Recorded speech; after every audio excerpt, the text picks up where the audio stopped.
and welcome everyone to the daily news analysis of second half for November 2023। चलिए आज की important article देख लेते हैं। आज 9 आर्टिकल्स हैं। तो पहला जो है October gross GST collection to climb to 1.72 lakh crore rupees. Then virtue of planning, AI and the issue of human centricity in the copyright law. Then understanding the Israel-US relationship. Rajnath urges cookies milkies to build trust through dialogue. Then Bangladesh nominee defeat Nepal in race for WHO regional post. Next जो है author Nandini Das 2023 British academy book prize. 53 accident, 19 deaths per hour in road crashes in 2022 says ministry. 53 accident and 19 deaths per hour. PMI points to manufacturing growth easing to 8 months. देखते हैं one by one. पहला जो है October gross GST collection climb to 1.72 lakh crore rupees. Growth in India's gross goods and services tax, that is GST revenue bounced back in October with tax collection rising at a 10-month high pace of 13.4% to feed the second highest monthly tally of 1.72 lakh crore rupees. October's GST receipt were 5.27% over the KT in September when the growth in the indirect tax had slowed to a 27-month low of 10.2%. The 13.4% revenue growth marks the sharpest year-on-year uptick since December 2022 and breaks a 3-month streak of deceleration. Domestic transactions and services import added a 13% uptick in October's revenue. The Finance Ministry did not disclose the revenue growth from goods import. Back of the envelope calculation by the Hindu indicates that GST levies on imports of the goods rose 13.9% in October, which is faster than the growth from domestic transactions and the highest uptick in at least 9 months. Revenue from goods imports have contracted in 4 of the last 7 months, including September. GST compensation cess collection, which includes 1,294 crore rupees levied on goods import, hit a record high of 12,456 crore rupees in October, the previous highest collection that will persist till at least March 2026 was 12,025 crore rupees received in April. The ministry did not share the revenue growth trends among states and union territories that are usually part of its monthly GST revenue statement in the communique issued on Wednesday. Instead, states' GST revenues trends for the first 7 months of 2023-24 were shared, including the amounts states were credited from collection of the integrated GST (IGST).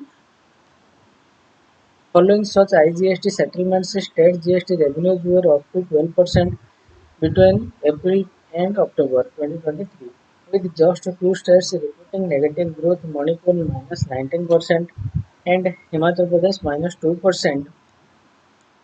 The average gross monthly GST collection in the financial year 2023-24 now stands at 1.66 lakh crore rupees and is 11% more than that in the same period in previous financial year, the ministry said.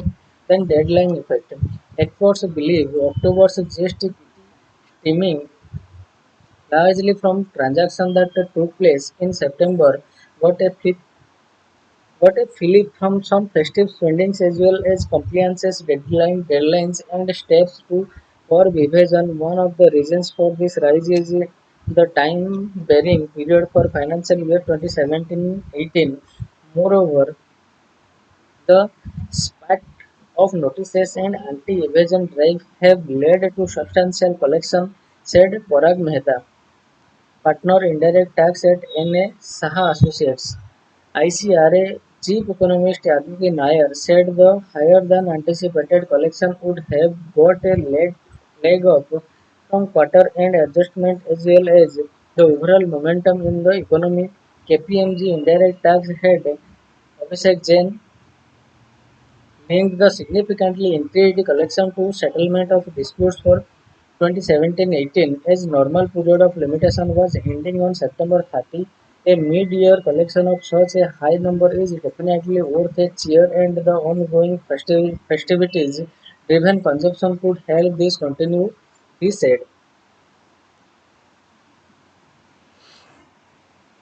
The next जो है virtue of planning ये editorial का person है. In early 2024, Prime Minister Narendra Modi is expected to unveil a roadmap to transform the country into a developed nation with a $30 trillion economy by the time it completes 100 years of independence.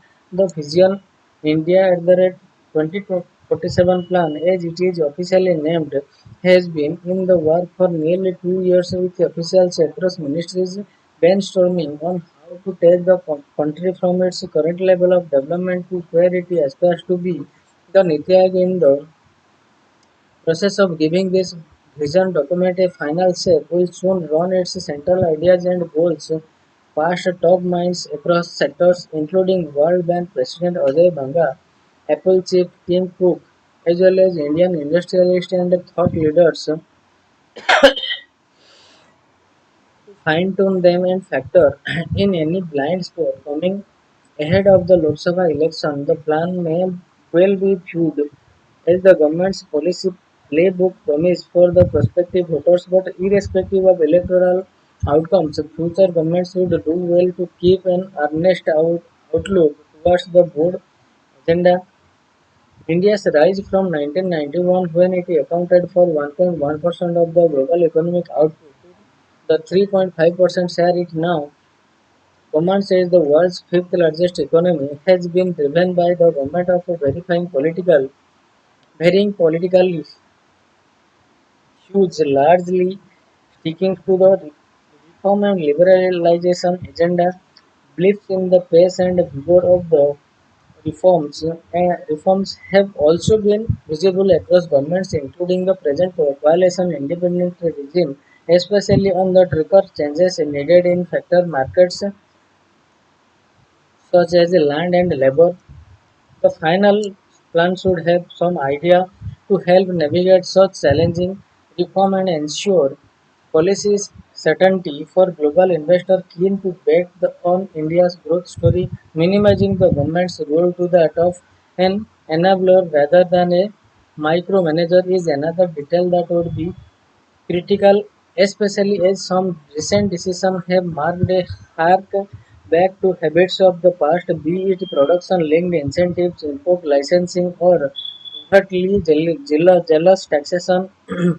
A stated focus area of the vision document that splices its action points and outcomes goals into two periods 2030 and the 17-year period from then till 2047 is to ensure that India does not slip into a middle income trap a few years from now that requires hastening the long pursued structural shift in the economy from farms to factories and arresting a widening trend of income inequality while the 5-year plan has been abandoned. The 2047 plan must be revisited at suitable intervals to recalibrate goals based on evolving goals, global trends and black swan events aiming for a high 9% growth rate between 2030 and 47 is laudable for but factoring in alternative scenarios and challenging course when warned is also advisable. The next is AI and the issue of human centricity in copyright laws.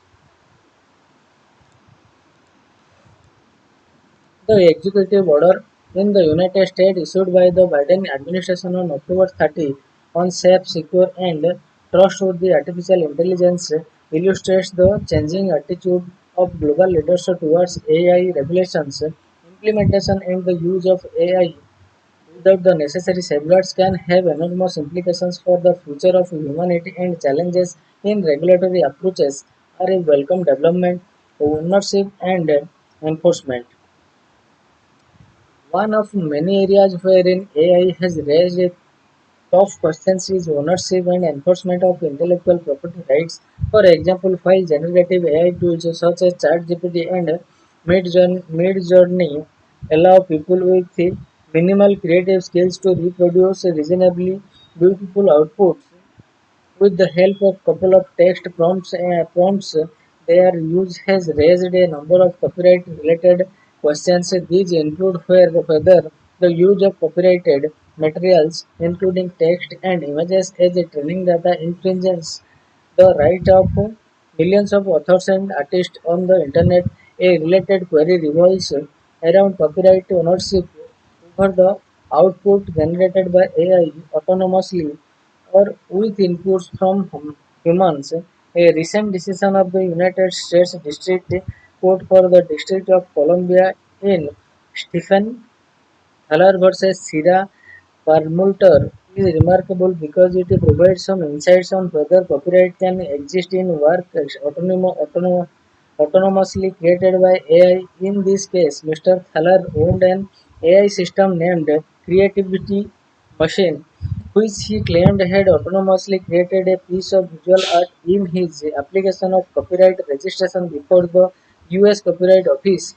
Creativity Machine was mentioned as the author of the work. Mr. Feller also added that the copyright of the work would be transferred to him as the owner of a Creativity Machine. The Copyright Office rejected the application on the ground that the submitted work lacked human authorship. He is pleased to the office to reconsider its decision were also rejected on the same rationale. He challenged the rejection before the district court. Subsequently, the primary legal question before the court was whether a work autonomously generated by an AI system could be copyrightable.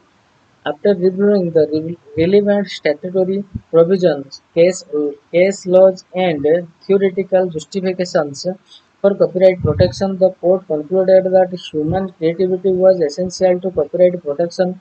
The court's line of reasoning is in the tune with the general position of the U.S. Copyright Office. Thus, her research work created autonomously by an AI system in a document entitled Copyright Registration Guidance works containing material generated by artificial intelligence released in March 2023. The Copyright Office had categorically stated that copyright can protect only material that is the product of human creativity. Fundamentally, the team the term author used in both the Constitution and the Copyright Act excludes non-humans. The office also clarified that copyright applicants had a duty to disclose the inclusion of the AI-generated content in any application, followed by detailed guidelines on doing so. In registration forms, recently it also initiated a public consultation on various copyright-related questions posed by AI. The case in India compared the US episode with the prevailing situation in India. In 2020, the Indian Copyright Office registered a work of art called Suryast, for which an AI system named Raghav Artificial Intelligence Painting app was listed as a co-author.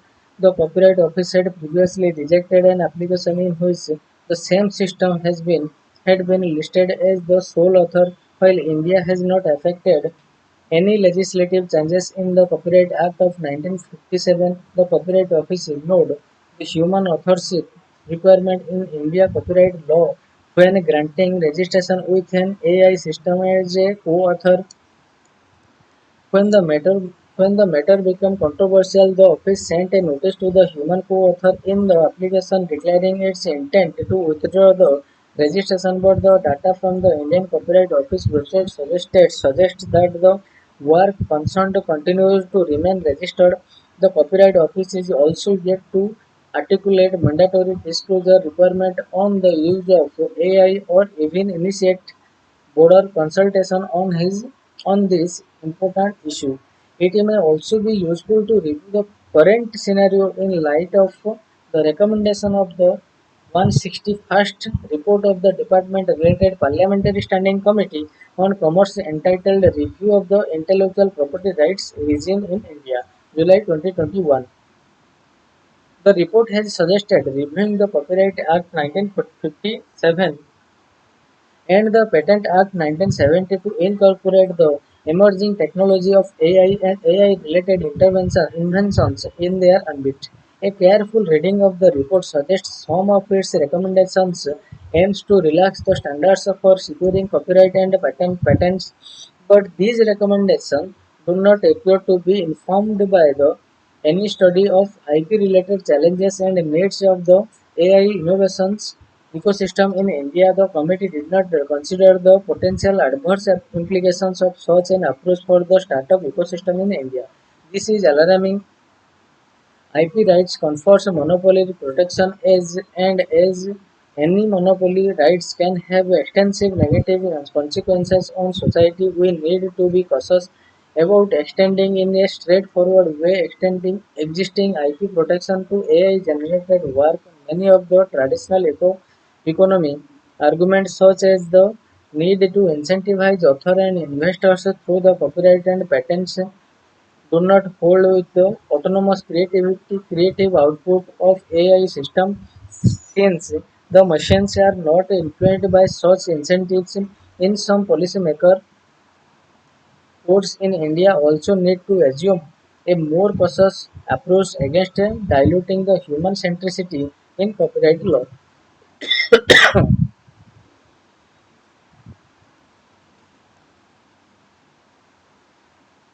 Understanding the US-Israel relations.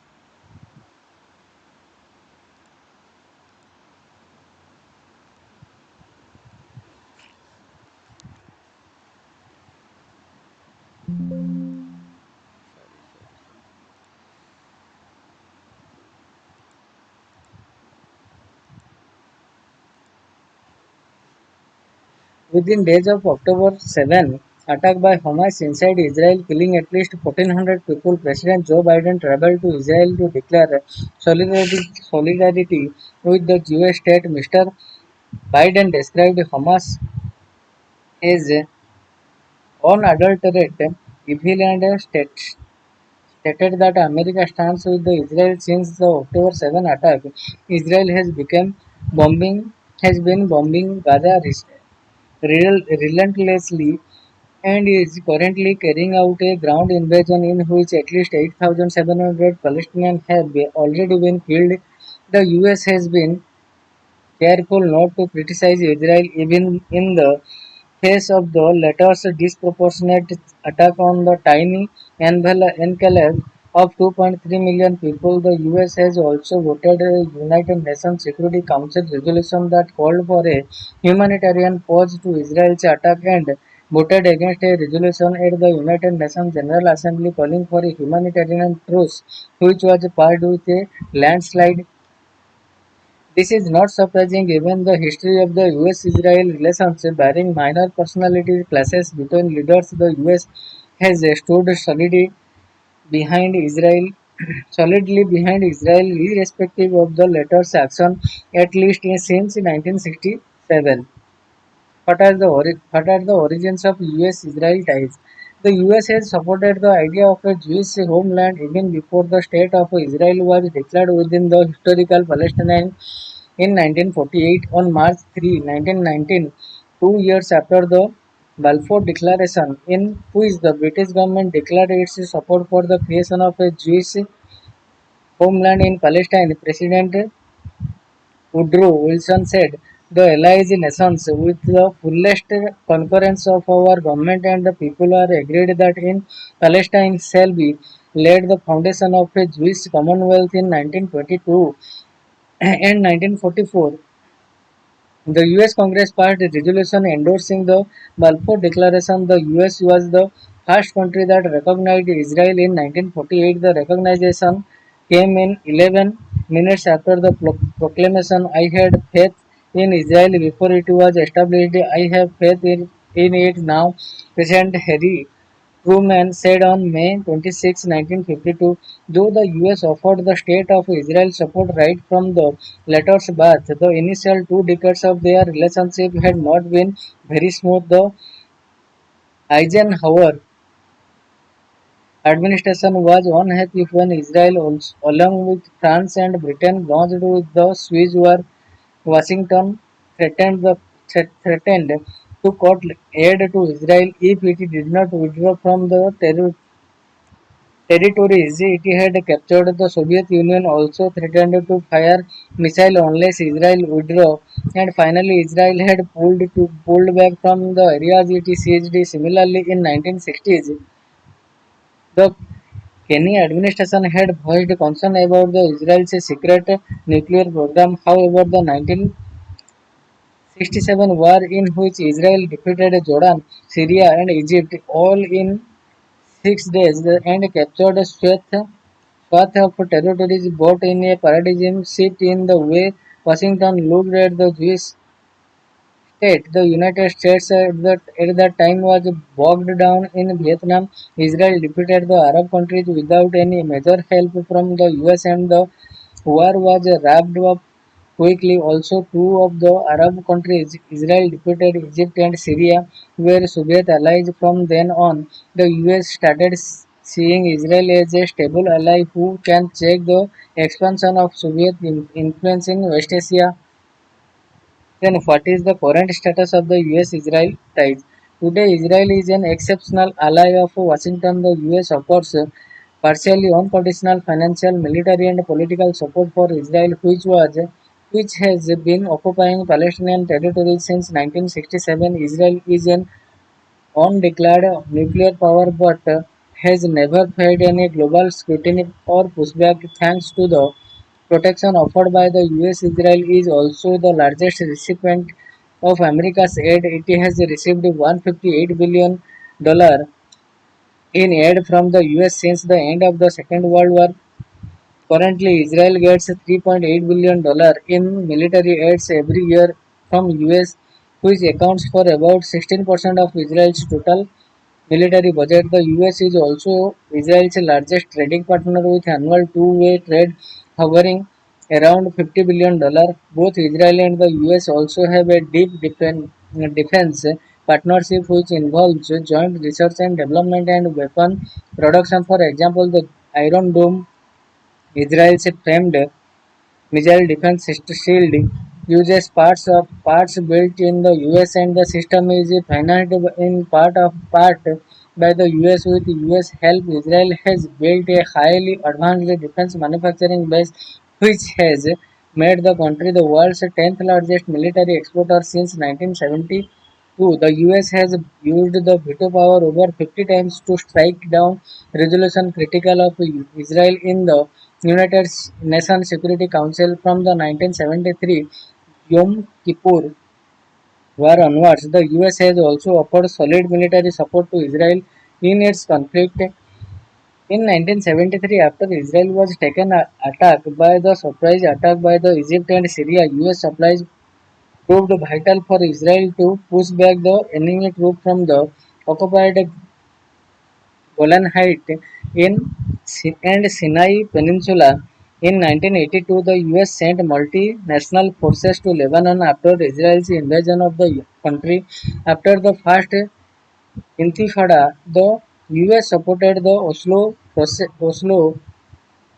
and the two-state solution, but without compromising its relationship with Israel. Now, the running theme in Washington is that it supports Israel's right to defend. The previous U.S. administration of Donald Trump recognized Jerusalem as Israel's capital and moved America's embassy to the disputed city. The Trump administration also recognized Israel's annexation of Golan Heights, a Syrian territory it captured in 1967 and held under its occupation ever since. Were there ever tension between Israel and the US? While there were personality clashes between American president and Israel prime minister, such clashes never led to a breakdown in what President John F. Kennedy called the special relationship. In the 1970s, President Jimmy Carter have heaved pressure on Israel to make peace with Egypt and give concession to the Palestinians. Israel would finally agree to sign the framework for peace agreement as part of the Camp David Accords, which would set the stage for the Oslo process. During the Second Intifada, President George W. Bush pressed Israel to show restraint in the occupied West Bank, and in return, Prime Minister Ariel Sharon accused him of appeasing the Arabs. Israel will not be Czechoslovakia. Sharon said, indirectly drawing parallels between British Prime Minister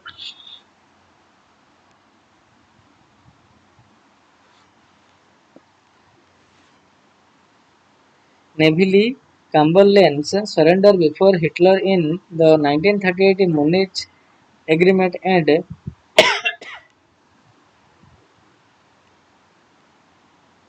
Mr. Bush Sharon later apologized for the comparison. In 2002, Mr. Bush urged Israel to pull back from the West Bank and a military operation without delay, but the Israel never obliged. Sharon had Bush wrapped around his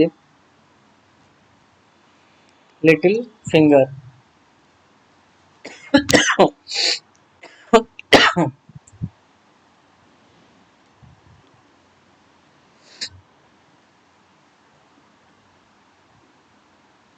Brent Scowcroft, the former National Security Advisor, said in October 2004, President Barack Obama, Israel Prime Minister Benjamin Netanyahu had also clared over the Iran nuclear deal. Mr. Netanyahu had visited the Republican-controlled U.S. Congress and attacked Mr. Obama over his Iran policy, but the same Mr. Obama vetoed all resolutions at the United Nations Security Council critical of Israel except one. During his 8-year term, Mr. Obama, during his last month in office, also cleared a $38 billion aid package for Israel. Mr. Biden administration had earlier criticized the Netanyahu government's plan to overhaul the country's judiciary, but after the October 7 attack by Hamas, the US has thrown its full weight behind the Netanyahu government's war on Gaza. What does the US always Why does the US always back Israel? One explanation is that Israel's strategic value in a volatile yet critical region makes it appealing for Washington. During the Cold War, the US saw Israel as a powerful bulwark against the possible Soviet expansion in the Arab world. After the Cold War, when the US started becoming more and more involved in West Asia, it continued to see Israel as a force of stability. Along with Saudi Arabia and Egypt, strategic values explains a close partnership or allies like America's relationship with Japan, South Korea, or Germany. A host of other factors, including America's public opinion, electoral politics, and powerful Israel lobby in the US, play a role in shaping the country's Israel policy. Historically, Israel has enjoyed near unanimous support in the US Congress, and a vast majority of Americans have favorable views about Israel. American Jews and evangelical Christians are two powerful politically active groups in the US. They are important constituencies for both parties, and they are both pro-Israel. Then there is a powerful Israel lobby in the US, which, according to John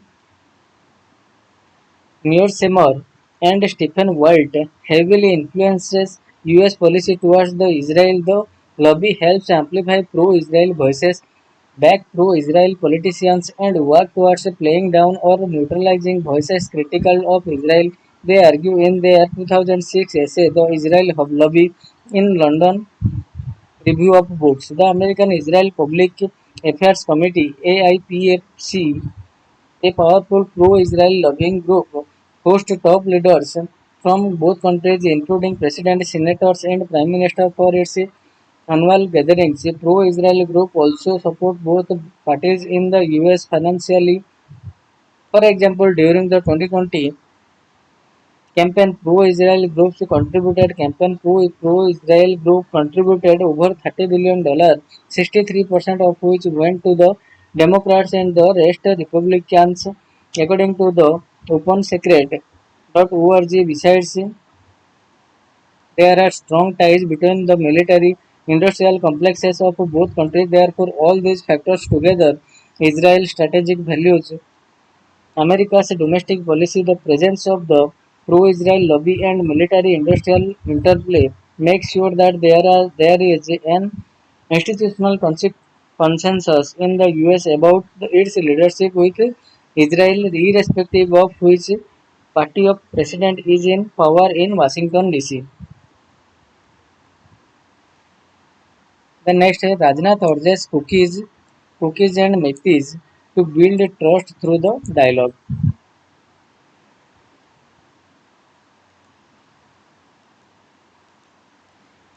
A day after suspected Kuki extremist gunned down a police officer from the Metis community in Manipur, Defense Minister Rajnath Singh said it was high time the two communities sat together to remove their trust deficit through the heart-to-heart conversation addressing a BJP election rally at Tipa in Siaha district of southern Mizoram on Wednesday. He said the violence in Manipur pained all of us as in Northeast India had been peaceful in the past 9 years with the insurgency having been at an ebb, no party involved. I want to tell it honestly that no political party triggered this Manipur violence. A situation had developed and both communities felt insecure leading to the violence. I would like to request both communities to sit together and resolve the problem. I want them to remove the trust deficit. Mr. Singh said it is not through violence but heart-to-heart conversation said that a solution to the problem can be achieved. He said the Manipur crisis has been a major issue in Pole Mount, Mizoram, where the majority Mizo community are empathizing with the ethnically related Kukis. Some 12,500 Kuki people from Manipur's Meiti-dominated Imphal Valley and peripheral areas are currently taking shelter in Mizoram. The Mizo of Mizoram, Kukis of Manipur, and the Chins of Myanmar and Bangladesh belong to the greater Jo community and nurture the dream of a united homeland. Airstrikes in 1960s. Beyond the ethnic issue, Mr. Singh reminded the people of Mizoram of how Aizawl was bombed during the Congress rule more than the 5 decades ago when Congress was in the power at the center.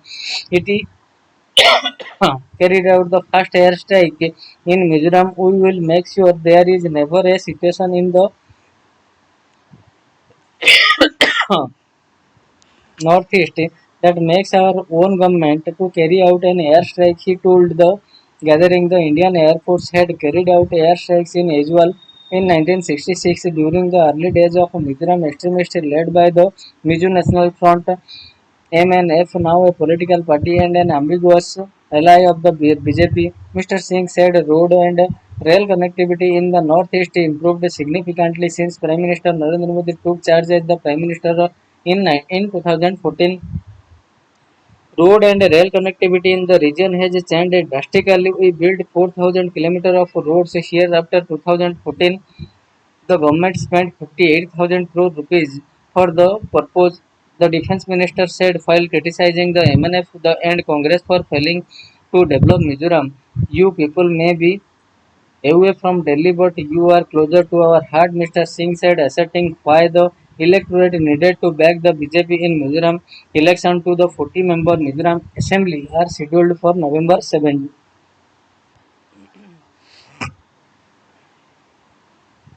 Bangladesh nominee defeats Nepal's in race for WHO regional post.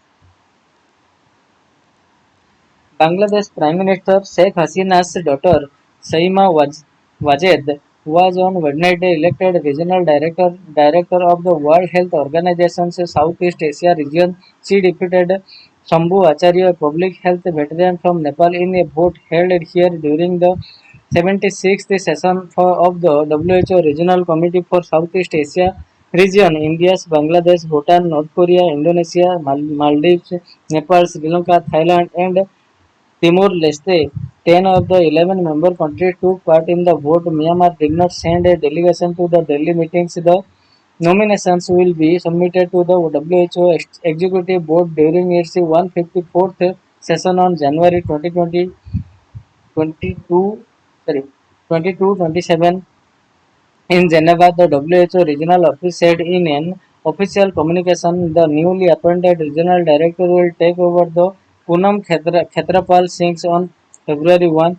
Mr. Wajed in a statement said the WHO Southeast Asia region was home to over 2 billion people, more than a quarter of the people of the planet, and that the region represented a diversity with often differences existing within the boundaries of the single member states themselves. We will work to promote community based mental health services in member countries, encourage prevention and promotion in mental health while expanding efforts to include mental health in the public health agenda, Mr. Wajed said.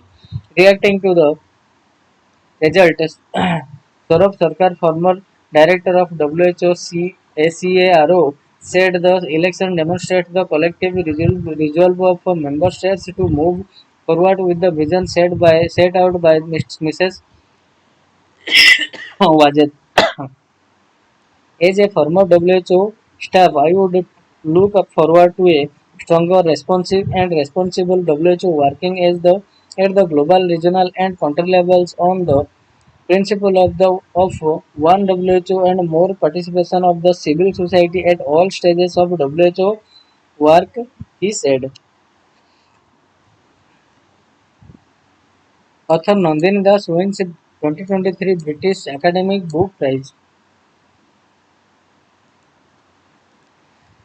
India-born author Nandini Das has been named the winner of the 2023 British Academy Book Prize for Global Cultural Understanding and a leading international non-fiction award with a prize money of 25,000 euro for her book quoting India, England, Mughal India, and the origin of empire. The UK-based academic's debut work, described as the true origin story of Britain and India, told through England's first diplomatic mission to the Mughals court, was revealed as this year's winner at the ceremony at the British Academy in London on Tuesday evening. As a professor in the English faculty at the University of Oxford, the 49-year-old author has sought to present a new perspective on the origin of empire through the story of the arrival of the first English ambassador in India, Sir Thomas Roe, in the early 17th century by using contemporary sources by Indian and British political figures, officials, and merchants. She has given the story an unparalleled impedance that brings to life these early encounters and the misunderstanding that sometimes threatens to wreck the whole endeavor, said Professor Charles Tripp, chair of the prize jury. He described how through her beautiful writings and exceptional research, the jury was drawn to the contrast between as impoverished, insecure Britain and flourishing confident Mughal Empire. The British Academy Book Prize, formerly known as the Naif Ol Rohan Rodhan Prize, was established in 1930 to reward and celebrate the best work of the non-fiction that demonstrate rigor. Mrs. Das will receive 25,000 euro for winning the prize, and each of the shortlist work, including Black Ghost of Empire, The Long Death of Slavery, and The Failure of Emancipation by Caribbean-born Chris Manjapra, will receive 1,000 euro each.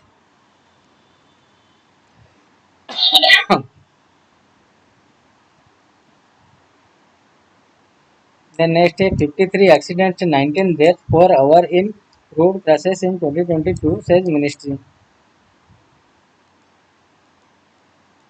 The expansion of the country's road network, including expressways and an increase in vehicle ownership, continue to spur a rise in number of fatalities due to road accidents, with the severity of crashes worsening significantly over the past decade. According to the government data, India witnessed 53 accidents and 19 deaths every hour, or an average of 1,264 accidents and 42 deaths daily in road crashes last year, according to a Ministry Road Transport and Highways report released on Wednesday. There were a total 4,61,312 road accidents across the country, which claimed as many as 1,68,491 lives.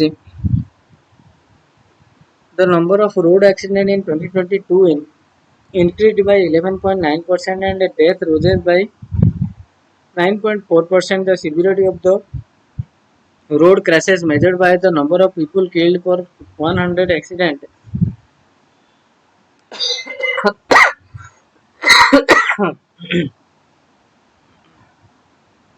has increased over the past decades from 28.2 in 2012 to 36.5 in 2022, with a consistent increase every year in 2020 and 2021. However, when the road crashes are and their death registered as an absolute decline due to the COVID-19 lockdown, the severity rate had spiked above 37. The increased severity underscores the need for improved trauma care and traffic calming measures aimed at reducing crash impact parameters, notes the government report. According to an analysis by the Save Life Foundation, with a crash severity of 38.15, India ranks among the 20 worst countries for the road crashes, according to World Road Statistics 2022, published by the International Road Federation Geneva, which uses data for the year 2020. In terms of the total number of fatalities, India was followed by China with a crash severity of 25.22, and the US with a crash severity of 2.01. National and state highways, which account for only 4.9% of the total road network, witnessed 56.1% of the road crashes and almost 61% of the all road crash fatalities in the country. Of the factors causing road accidents, speeding was the most common. It accounted for 72.3% of accidents and 71.2% of deaths. Uttar Pradesh registered the highest share of deaths at 13.4%. This was followed by Tamil Nadu at 10.6% and Maharashtra at 9%. An age-wise breakdown of road crash data shows that the most of those who died were in the 18 to 45 age bracket. However, 9,528 children were also killed due to the road crashes in 2022. Then last आज का जो article है PMI points to manufacturing growth easing to 8-month low. Manufacturing sector growth eased in October to slowest pace since February as new orders dipped to a new year low, 1 year low, with the seasonally adjusted S&P Global India Manufacturing Purchasing Manager Index slipping to 55.5% from September's 57.6. Growth subsidized on several fronts, with demand for consumer goods being the worst hit. Job creation was the weakest since April, with less than 4% of the firms hiring new staffs. Business confidence slid to a 5-month low as concerns surrounding the path for inflation and demand dampened spirit. Compared with the first half, international orders slowed to a 4-month low. Input cost pressures intensified for producers, who reported rising price for aluminum, chemicals, paper, rubber, and steel. New order indexes slipped to a 1-year low as some firms raised concern about current demand, said Poliana Dilemma, Economics Associates Director and at S&P Global Market Intelligence. and signal that rising inflation expectation would dent production in the coming 12 months. So, friend, this is all for today, and we will meet from tomorrow onwards. I have created a Telegram channel. If you wish to join, I will give the link from tomorrow onwards from the in the description menu, so you can go and join over there. So, thank you all. Thanks a lot.